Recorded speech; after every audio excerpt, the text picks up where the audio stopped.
പ്രണയം വീട്ടുകാർ എതിർത്തു. അതിനെ തുടർന്ന് കുംഭമേള വൈറൽ താരം മൊണാലിസ പോസ്ലെ സംരക്ഷണം നേടി എത്തിയത് കേരളത്തിലെത്തിയാണ്.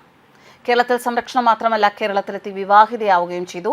എന്നാൽ ഈ സംഭവത്തിൽ വിവാദം അവസാനിക്കുന്നില്ല. മഹാരാഷ്ട്ര സ്വദേശിയും നടനുമായ ഫർമാൻ ഖാനെയാണ് മൊണാലിസ ജീവിത പങ്കാളിയായി തിരഞ്ഞെടുത്തത്. പൂവാറിന് സമീപമുള്ള അരുമാനൂർ നെയ്നാർ ക്ഷേത്രത്തിൽ വെച്ചായിരുന്നു ഇരുവരുടെയും വിവാഹം. ഗുരുദേവ പ്രതിഷ്ഠയ്ക്ക് മുന്നിൽ നടന്ന ചടങ്ങിൽ മേൽശാന്തി കണ്ണൻ പോറ്റി കാർമ്മികത്വം വഹിച്ചു. എന്നാൽ വിവാഹത്തിന് പിന്നാലെ മൊണാലിസയുടെ പ്രായം സംബന്ധിച്ച ചർച്ചകൾ സൈബർ ലോകത്ത് സജീവമാവുകയാണ്. മൊണാലിസയുടെ അമ്മയും പെൺകുട്ടിയുടെ പ്രായം സംബന്ധിച്ച് വിശദീകരണവും സ്ഥിരീകരണവും നൽകി. തന്റെ മകൾക്ക് 17 വയസ്സ് മാത്രമേ ഉള്ളൂ എന്ന് പെൺകുട്ടിയുടെ അമ്മ പറയുന്നു. സംഭവത്തിൽ CPM നേതാക്കൾക്കെതിരെ ഹിന്ദു ഐക്യവേദി നേതാവ് ശശികല ടീച്ചർ രംഗത്തെത്തിയിരിക്കുകയാണ്.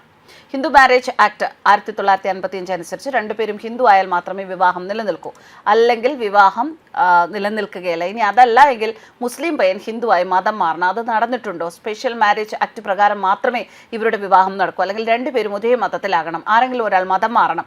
നിയമപരമായി സാധുതയില്ലാത്ത വിവാഹമാണ് CPM നേതാക്കൾ നടത്തി സർട്ടിഫിക്കറ്റ് വാങ്ങിക്കൊടുത്തത് എന്നും ടീച്ചർ പറയുന്നു. ടീച്ചറുടെ പോസ്റ്റിലെ പ്രധാന ഭാഗങ്ങൾ വായിക്കാം. CPM പെട്ടോ, പയ്യൻ മുസ്ലിം, പെണ്ണ് ഹിന്ദു. എന്നിട്ട് CPM നേതാക്കൾ അണികളും പറയുന്നു വിവാഹം നടന്നു, സർട്ടിഫിക്കറ്റ് കിട്ടി എന്നും.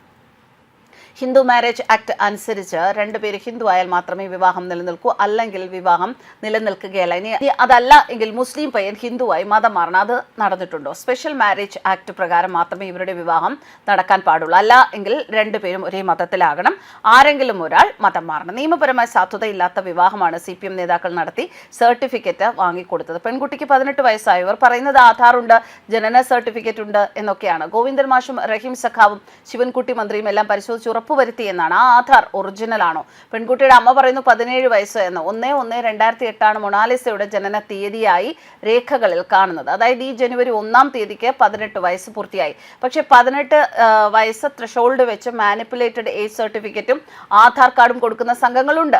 സ്റ്റേറ്റ് ഓഫ് മധ്യപ്രദേശ് അനൂപ് സിംഗ് കേസിൽ മധ്യപ്രദേശ് ഹൈക്കോടതി ആധാർ എന്നാൽ പ്രായം തെളിയിക്കുന്ന രേഖയല്ല എന്ന് വ്യക്തമാക്കിയിട്ടുണ്ട്. സുപ്രീം കോടതിയും വിവിധ ഹൈക്കോടതികളും ഇതുപോലെ സമാനമായ വിധി പറഞ്ഞിട്ടുണ്ട്. നമ്മുടെ ആധാർ വകുപ്പ് തന്നെ ആധാർ പ്രായം തെളിയിക്കാനുള്ള രേഖ അല്ല എന്ന് പറഞ്ഞിട്ടുണ്ട്. മുൻപൊക്കെ ഫേക്ക് രേഖകളായിരുന്നുവെങ്കിൽ ഇപ്പോൾ പലപ്പോഴും മാനിപ്പുലേറ്റഡ് ഡോക്യുമെന്റ്സ് ഉണ്ടാക്കി നൽകും. അതായത് പരിശോധിച്ചാൽ ഒറിജിനൽ ആയ രേഖകൾ നൽകുന്ന സംഘങ്ങളുണ്ട്. ആവേശം നന്നല്ല ബാല.